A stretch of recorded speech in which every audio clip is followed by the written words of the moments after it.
ராஜ்குமார் சூலூர்லேருந்து வந்திருக்குங்க.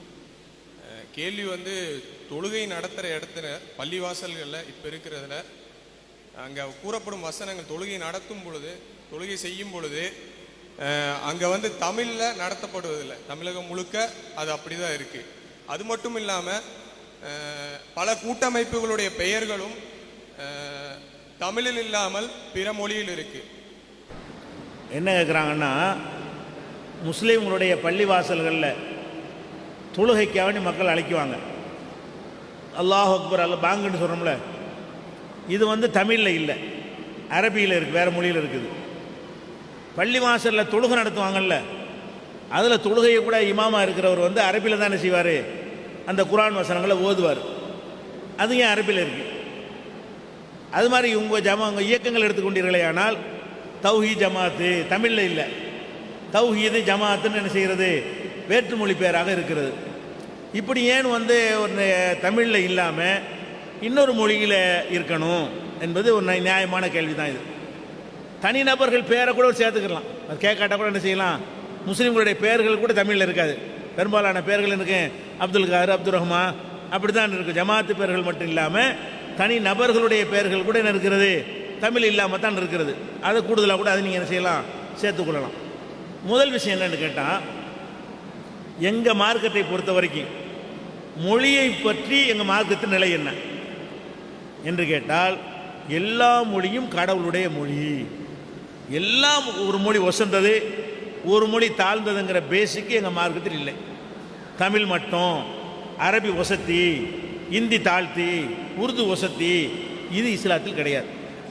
எங்கள் நம்பிக்கை பிரகாரம் நபிகள் நாயகம் வந்து இறுதி தூதர், கடைசியாக வந்த இறை தூதர். அவருக்கு முன்னாடி பல தூதர்கள் வந்திருக்கிறாங்க.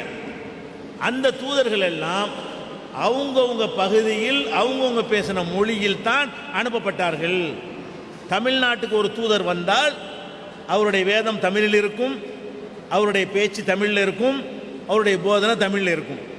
மலையாளம் பேசுகிற பகுதிக்கு ஒரு தூதர் அனுப்பப்பட்டிருந்தால், நபிகள் நாயகத்துக்கு பிந்தி யாரும் வரல, நபிகள் நாயகத்துக்கு முந்தி அனுப்பப்பட்டு இருந்தால் அவர் மலையாளத்தில் தான் அவர் வேதம் கொடுக்கப்பட்டிருக்கும். குர்ஆன் அப்படி இருக்கிறது. உங்களுக்கு முன்னால் அனுப்பப்பட்ட எல்லா இறை தூதர்களுக்கும் அவங்கவுங்க மொழியில் தான் வேதத்தை கொடுத்தோம், அவங்கவுங்க மொழியில் தான் போதனை அருளினோம். அப்போ உலகத்தில் உள்ள எல்லா பாஷையிலையும் வேதம் இருக்கிறது. நபிகள் நாயகத்துக்கு முந்தி இருந்த பாஷை, எல்லா பாஷையிலையும் அனுப்பப்பட்ட இறை தூதர்கள் அவங்கவுங்க பாஷையில் தான் பேசினார்கள். அரபியில் அனைவரும் பேசவில்லை, உருதுவில் அனைவரும் பேசவில்லை. எந்தெந்த பகுதிக்கு அவர் அனுப்பப்படுறாரோ அவருடைய மொழியில் அவர் பேசுவார். இப்படித்தான் இருந்தது என்று எங்கள் மார்க்கம் சொல்லுகிறது.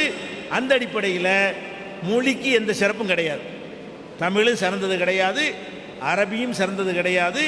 அது ஒரு கருத்தை சொல்லக்கூடிய ஒரு சாதனம், அவ்வளவுதான். தமிழ் பேசுகிறவன் தமிழில் அந்த கருத்தை சொல்ல போகிறான், மலையாளத்தில் பேசுகிறவன் மலையாளத்தில் சொல்ல போகிறான், அவ்வளோதானே தவிர ஒரு மொழியை இவன் தமிழ் பேசுகிற ஆள் உசந்தவன், இவன் தமிழ் பேசலதுனால மட்டமானவன், இவர் அரபி தாய்மொழி சிறந்தவர், அது கிடையாது. இதை விளங்கிக்கணும். அடுத்ததாக வந்து இப்போ கடவுள் வழிபாடு இருக்கு இல்லையா, கடவுளை வழிபடுறோம். கடவுள்கிட்ட இப்போ தேவையை கேட்கணுன்னு வைங்களேன், எனக்கு குழந்தை வேணும், அல்லது பணம் வேணும், அல்லது வேலை வேணும், அல்லது நிம்மதி வேணும், நோய் தீரணும், இதை பற்றி நான் கடவுள்கிட்ட கேட்குறதா இருந்தால் எல்லா முஸ்லீமும் அவரவர் தன்னுடைய பாஷையில் கேட்கணும். நான் கடவுள்கிட்ட கேட்கும்போது எனக்கு அரபி தெரியாது, ஆனால் கடவுளுக்கு தமிழும் தெரியும்.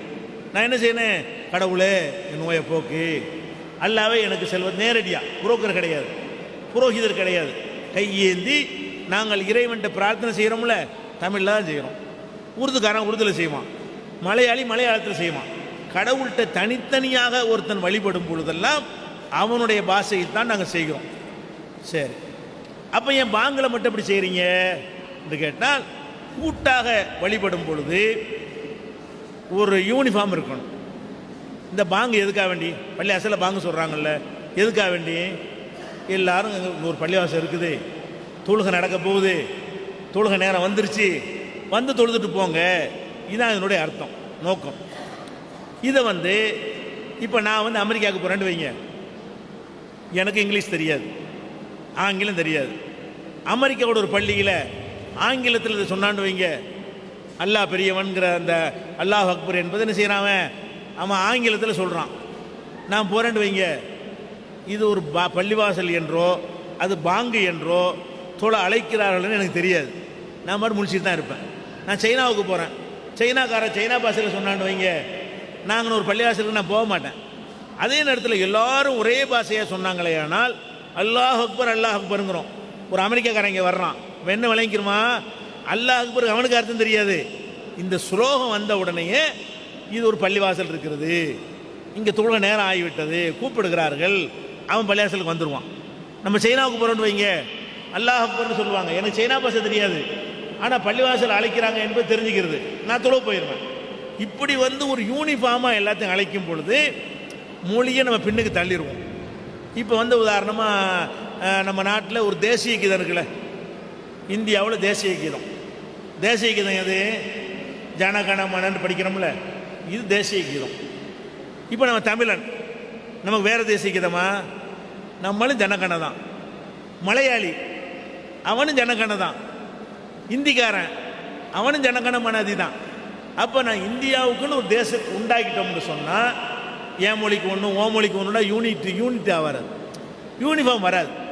அது வங்காள மொழியில் இருக்கிறது. ஜனகண மன என்பது வங்காள மொழி. அந்த கவிஞர் தாகூர் நல்ல ஒரு கவிஞர், அவர் இயற்றின பாடல் அதை நம்ம தேசிய கீதமாக ஏற்றுக்கிட்டோம். அதனால வங்காள மொழி சிறந்தது ஆயிருமா, தமிழ் மட்டம்னு ஆயிருமா?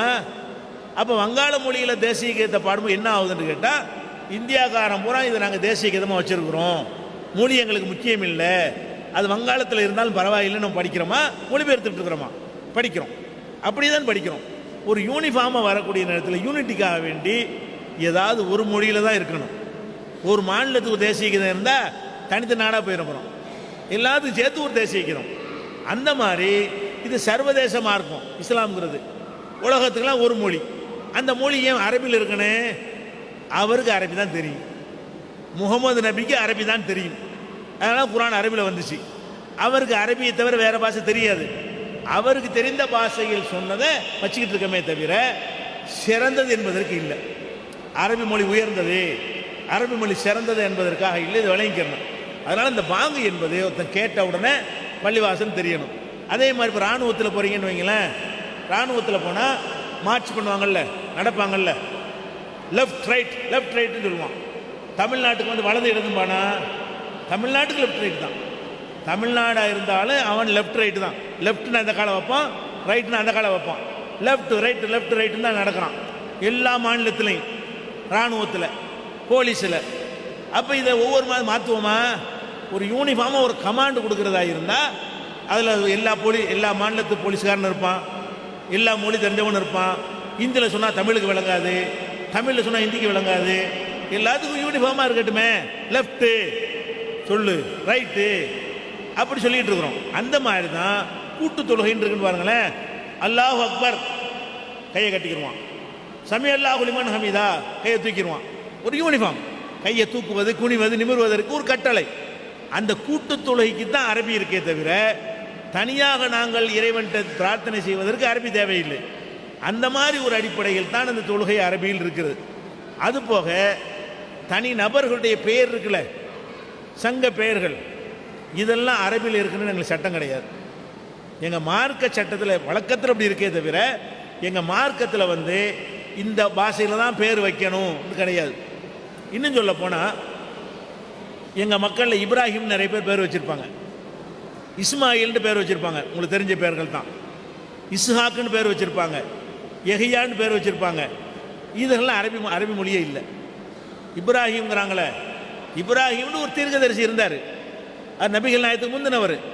அவர் ஏதோ ஒரு பாஷையில் அனுப்பப்பட்டவர், அவர் பாஷையில் இதுக்கு அர்த்தம் இருக்கும், நமக்கு தெரியாது.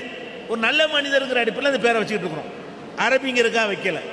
அப்போ அரபியில் தான் பேர் வைக்கணும், உருதுல தான் பேர் வைக்கணும்னு எங்களுக்கு எந்த விதமான சட்டமும் கிடையாது. அப்போ எதுக்கு இந்த பேர் அப்படி வைக்கிறாங்கன்னு கேட்டால், இப்போ நாங்கள் தமிழில் அது பேரை வச்சோன்னு வைங்களேன், தமிழில் வச்சோன்னு ராமசாமின்னு வச்சோன்னு வைங்களேன், உடனே என்ன செய்வாங்கன்னு கேட்டால் நீங்கள் எந்த ஜாதியும்பாங்க. ராமசாமி நம்ம சொன்னால் என்ன செய்வாங்க, என்ன ஜாதியும்பாங்க. அப்துல் கார்னு சொன்னால் கேட்க மாட்டாங்க. அப்போ இந்த ஜாதியை முன்னிறுத்தியே பார்க்குற ஒரு பார்வை இருந்ததுனால எங்கள் மக்களாக உண்டாக்கி கொண்ட ஒரு பழக்கம் குர்ஆனில் சொல்லப்பட்டது இல்லை. நபி சொன்னது இல்லை. தமிழில் நான் செல்வம்னு பேர் வச்சா தப்பு ஒன்றும் கிடையாது. தமிழில் வந்து முத்துன்னு பேர் வச்சா என் மேலே தப்பு கிடையாது. இணை கற்பிக்கிற அர்த்தம் வராமல் பேர் வைக்கலாம். ஆனால் நாங்களாக வைத்து கொண்டது, இஸ்லாம் சொல்லி வைக்கல. சரி, நம்ம அந்த பேரை வச்சோம்னு சொன்னால் பழைய ஜாதியை யாவப்படுத்திட்டு இருப்பாங்க. என்ன தேவரா, நீ உடையாரா, நீ முதலியாரான்னுக்கிட்டு இருப்பாங்க. இப்ராஹிம்னு சொன்னால் கேட்க மாட்டாங்க. நம்ம அது வேணான்னு மறந்துட்டு வந்துட்டோம், எதுக்கு ஜாதி அப்படின்னு நாங்களாக அந்த பேரை அப்படி வைக்கிறோமே தவிர அரபியில் வைக்கணும்னு சட்டம்லாம் கிடையாது. நீங்கள் பேரை மாற்றாமலே முஸ்லீமாக இருக்கலாம், அதுக்கு எந்த தடையும் கிடையாது. இறைவன்ட்ட எந்த தடையும் கிடையாது, மார்க்கத்தில் எந்த தடையும் கிடையாது. வழக்கத்தில் அப்படி இருக்கிறது, பேரை மாற்ற வழக்கத்தில் இருக்கிறத விளைவிக்கணும். அது இயக்கங்கள் பேர் வைக்கிறோம், தௌஹீத் ஜமாத்துன்னு பேர் வைக்கிறோம். இது எதுக்குன்னு கேட்டால் முஸ்லீம்கள் மத்தியில் தான் நாங்கள் செயல்படக்கூடிய ஒரு அமைப்பாக இருக்கிறோம். இந்த மாதிரி ஒன்று ரெண்டு காரியங்கள் வெளியில் வர்றோம். இந்த இஸ்லாமிய மார்க்கம் இது. மீதி பூரா எங்களுக்கு செயல்பாடெலாம் எங்கள் மக்கள்கிட்ட போகிறோம், வரதட்சணை வாங்காதீங்க, மூட நம்பிக்கை செய்யாதீங்க, தாயத்து போடாதீங்க, தொழுவுங்க, நோன்பு வைங்க, இதெல்லாம் எங்கள் மக்கள்கிட்ட சொல்கிறோம். அப்போ எங்கள் மக்கள்கிட்ட சொல்வதற்கு அவர்கள் அறிந்து வைத்திருக்கக்கூடிய ஒரு வார்த்தை இருந்தால் தான் அவங்களுக்கு இருக்கும். அவங்க ஜமாத்துன்னு சொன்னா என்ன செய்வாங்க, ஓ நம்மளை சேர்ந்தது, தௌஹீதுனா ஓரிரை கொள்கை இப்படின்னு விளங்குவார்கள் என்பதற்காக வைக்கிறோமே தவிர இதை கூட நாங்கள் தமிழில் வச்சா தப்பு ஒன்றும் கிடையாது. எங்கள் மக்கள்கிட்ட நாங்கள் போகிறோம், எங்கள் மக்கள்கிட்ட இந்த செய்தி எடுபடணும், அப்போ அவன் அறிந்து கொள்ளக்கூடிய ஒரு பேராக இருந்தால் ஈஸியாக இருக்கும் அப்படின்ட்டு தானே தவிர சட்டம் கிடையாது. தமிழில் வைக்கிறாந்தாலும் வைக்கலாம். முஸ்லிம்கள் மத்தியில் மட்டும் செயல்படக்கூடிய ஒரு அமைப்பாக இருந்தால், ஒரு இஸ்லாமிய சாயல் இருந்தால் தான் ஏற்றுக்கிடுவாங்க. அதுக்காக நாங்களாக வைத்து கொண்டது. சட்டப்படி எங்கள் பேரை கூட மாற்றினா ஒன்றும் தப்பு கிடையாது. தமிழ்நாடு தௌஹீத் ஜமாத் பதில் வேறு பேர் கூட வைக்கலாம். நாங்கள் எதுக்குன்னா அது ஒரு எங்கள் மக்கள் மத்தியில் சொல்வதற்கு எளிதாக இருக்கும். இந்த வார்த்தையை கண்ட உடனே விளங்கிடுவாங்க, ஓ இந்த கொள்கைக்காரங்க தௌஹீதுன்னு சொன்னாலே தர்காவெலாம் இல்லை, சமாதி வழிபட மாட்டாங்க, அல்லாஹ் மட்டும் வணங்க, அந்த அர்த்தம் அதுக்கு அது வர்றதுக்காக நாங்கள் வச்சுருக்கோம், அவ்வளோதான்.